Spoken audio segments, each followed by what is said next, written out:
Since a few of you asked me this question yesterday, I don't feel like I answered it very well, so I'm going to show you how to do it on GeoGebra. When you have the sine function and the cosine function, and they're basically asking you how many multiples of pi do you need in order to shift them to be on top of one another.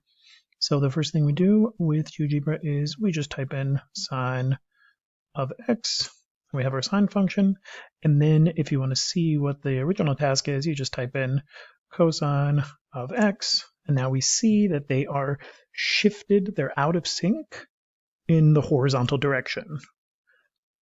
And now we want to see by how many factors of pi. So we know that if I just add a number, like, I don't know, 2 or 3 or something, we know that it's going to shift the sine and the cosine function up and down along the y-axis.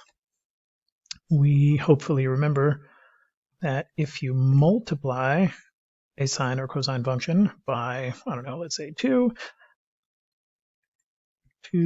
times the sine function, that it's going to increase the amplitude.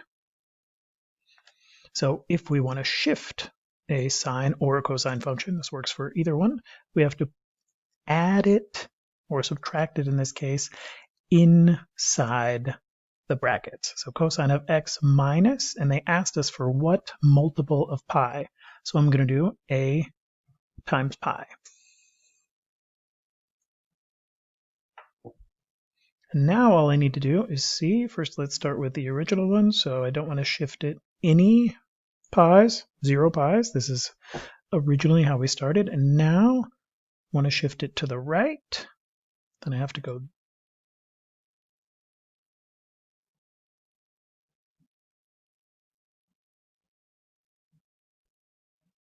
to half of a pi, half of a multiple of pi. So I just use these rulers, the slide rulers, and I can move it back and forth. If I wanted to shift it to the left, then I would need to go 1.5 pi. But if I start out at 0, and I want to go the shortest way possible, the least multiples of pi, I could do it to 1/2 pi, and then they'd be lined up.